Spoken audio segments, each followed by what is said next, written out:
оқушылар? Отырамыз. Топқа бөлініп болдық па, оқушылар? Топқа бөліндік. Енді біздің тақырыбымыз жаңа махаббат тақырыбы болғаннан кейін ескерілмей қалатын. Бізде бірінші топ ұлпан тобы болады. Яғни бірінші топ сіздер боласыздар. Ұлпан тобы.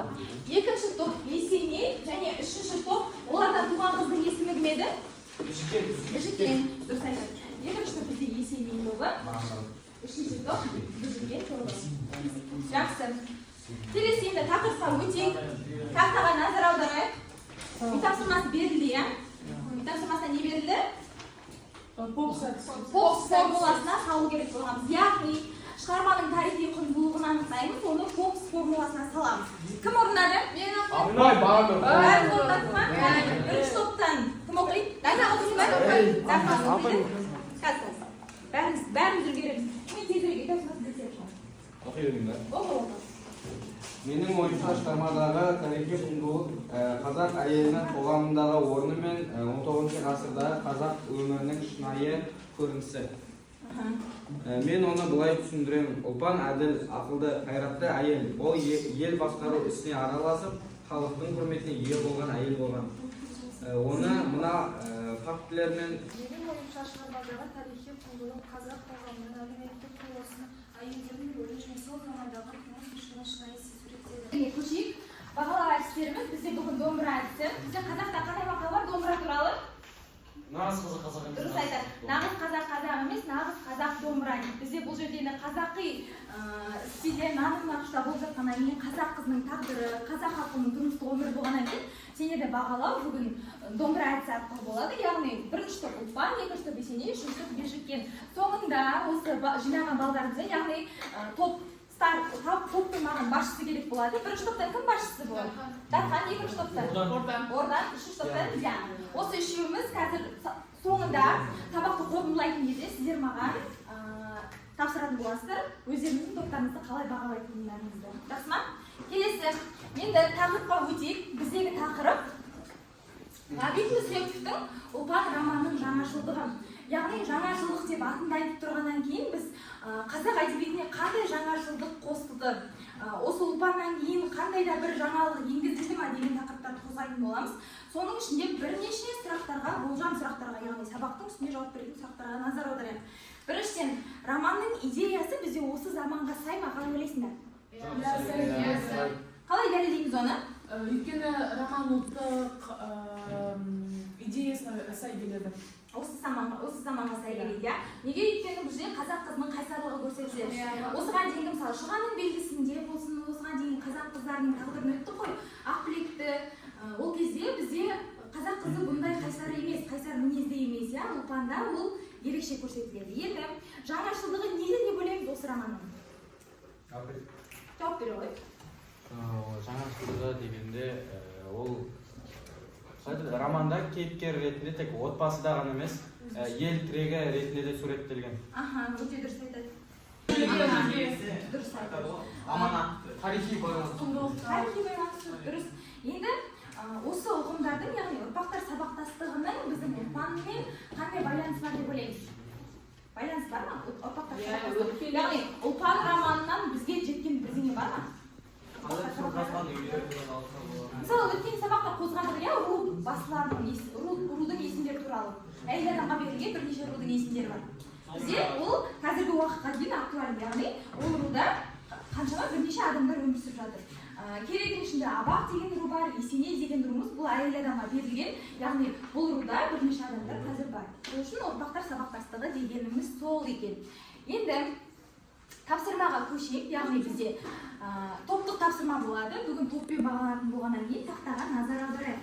Бірінші топ, яғни Ұлпан тобы, бізде ақпаратты сүзу әдісі арқылы салт-дәстүрдің осы кездегі және бүгінгі таңдағы көрінісіне баға береміз. Яғни шығармада қандай салт-дәстүр болды, ол қазіргі таңда актуаль ма?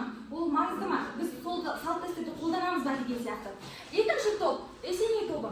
Сызба арқылы шығармадағы салт-дәстүр мен қазіргі тәрбие үндестігін табамыз. Яғни салт-дәстүрді жазамыз. Шығармада қандай салт-дәстүр реткесі және тәрбиенің үндестігі. Не үшін? Мәні қандай бұл тәрбиенің? Яғни екі бағанға жасай эгеде экенбиз. Келесі бежекен тобында бұрынғы заман және жаңа заман айырмашылығы, яғни сол кездегі адамдардың көзқарасы мен қазіргі адамдардың көзқарасы қандай болды соны талап етеміз. Қазір қарап беремін, сіздерге бір 5 минут уақыт береді.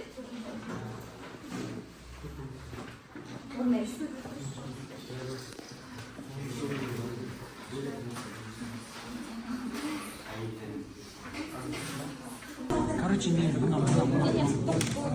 екіге бөлініп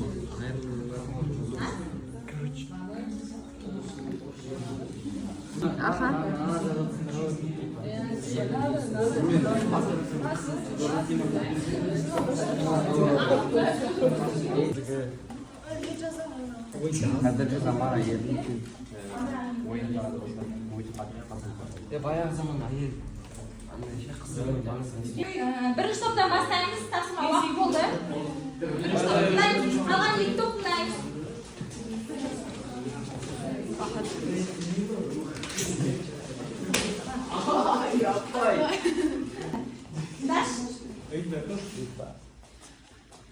Салт дәстүр бірінші қыз ұзату және құдалық, ол қазіргі шығармадағы көрінісі ұлпанды атастырып және келісім арқылы ұзатады. Және бүгінгі көрінісі бүгінде қыздың таңдауы маңызды келісім екі жақтың еркімен жасалады. Екінші салт дәстүр әйелдердің қоғамдағы орны. Әйелдер негізінен отбасы, ошақ қасында ұлпан ерекше тұлға ретінде билікке араласады. Бүгінгі көрінісі әйелдер білім алып, ерлермен тең дәрежеде жұмыс істей алады. Біріншісі ол бұрынғы кездегі арқылы үлкеннің кішінің үлкенге деген құрметі. Ол бұрында қазірде де біз қарт адамдарға өзіміздің құрметімізді көрсетеміз, орын береміз деген сияқты. Ал қазіргі заманда ер азаматтың міндеті отбасы мен қоғамға қызмет ету. Ал дәстүрлі заманда ер Жем болады. Бұрынғы заманда кәрі шалға кісіге үйлену норма болған, ал қазіргі таңда бұл қатаң тыйым салынады. Ол әйел теңсіздігі, яғни өзінен 40 жас үлкен адамға тұрмысқа беру, қалыңмал үшін беру. Қоғамдық өмір мен мәдениет бұрын дәстүрге салтқа Қараңыз. Ой, тиеміз бірдеңе. Неге қостым? Еркене қостым ба? Ойланамыз.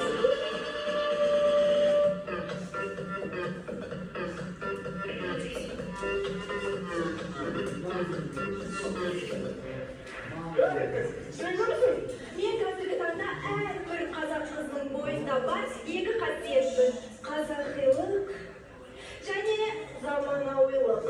Мысалы, Көшейік, видеоны көрдік. Мен айтқым келген ойды түсіндіңдер. Неге қостым ол видеоны? Әзіл ретінде болса да бұл жаңашылдық. Келесі, бірінші тапсырма, яғни ұлпан тобында бүгін күнің ұлпаны кімдерді ұлпаны ретінде жатқыза аласыңдар? 10-15 сөйлемден тұратын салыстырмалы эссе жазу. Яғни бұрынғы ұлпандар осындай болса, қазіргі ұлпандарда осындай болуы мүмкін деген сияқты салыстырмалы түрде эссе. Екінші, Есеней тобында ұлпан өмірінің ұрпаққа қаншалықты пайдасы бар? Яғни 10-15 сөйлемнен тұратын аргументті эссе жазамыз, яғни дәлелдемелер жазамыз. Ұлпанның өміріне қазақ қыздарының адамдарында өзгерістер болды, олар осылай орын алды деген сияқты. Келесі бежіген тобында бұл шығармашылық тапсырма болады, яғни сіздер ештеңе жасамайсыздар, тек бұрынғы қазақ қызы мен қазіргі қазақ қызы кездессе не туралы айтатынын соны жасаймыз. Жақсы. Келесі оқушылар бірінші топтан бастайық. Бірінші топта кім оқиды? Шалқар. Кәні Шалқар? Шалқардан бастаймыз. Бүгінгі күннің ұлпандары да осындай білімді, қайратты, батыл әйелдер. Олар отбасы мен қоғамның тірегі болып қана қоймай, ғылым, мәдениет, саясат саласында да белсенді. Қазіргі заманның қыз келіншектері еркін өз пікірін ашық білдіре алады. Заман талабына сай өзін-өзі дамытуға мүмкіндікке ие. Өте жақсы, дұрыс. Келесі екінші топ. Ұлпан романы қазақ әйелі. Саған сұрағым бар еді. Бұрынғы заман сияқты қазіргі заманда да әйел болмай ма? Қазіргі таңда да үлкен істерде тұрмысқа шығу норма болып табылады ма? Қазіргі таңда жалпы еркіндігіміз бар ма? Біз білім алуға, басқа жерлерді көруге, шетелдерге шығуға.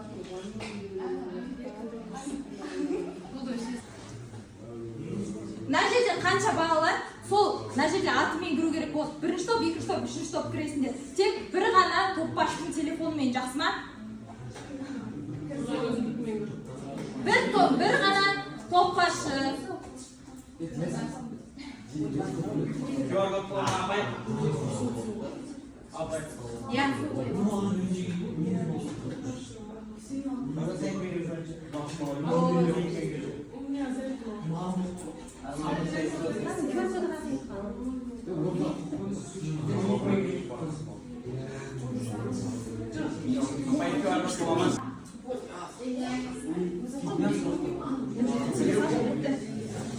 Ондай болып тұрса қазір бетеміз.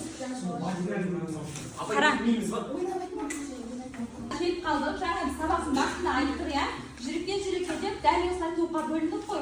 Топқа бөлінген стикерларымызға сабаққа деген бүгінгі көзқарасымызды жауып, қайтадан жүрегімізді бекітейік. Жақсы, кірсеңіз.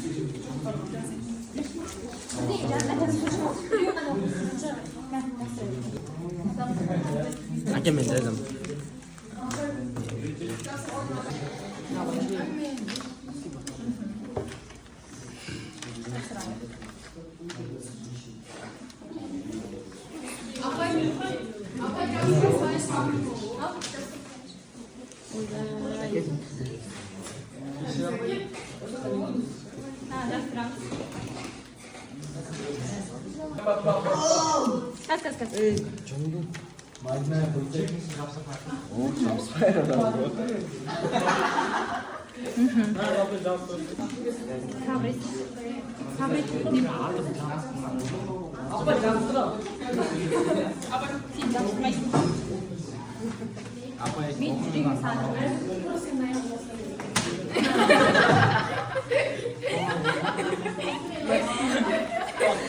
Жүрегіммен жатырын.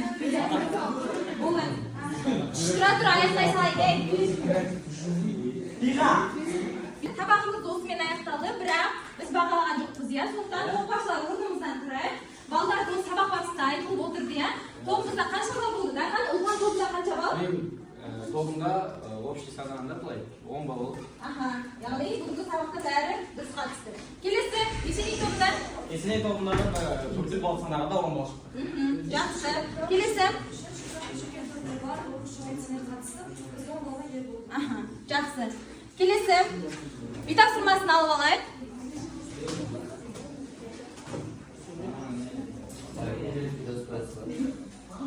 Яғни әр топтың құрамында 10 балдан бар. Енді үй тапсырмасын қарайық. Әйел бастаған көш оңбайды деген тақырыпта пікір таласқа дайындаламыз. Яғни дебат болады. Біреуіміз әйел бастаған көш оңғаны, әйел бастаған көш оңбайды. Осы сабағымыз аяқталды, сау болыңыз.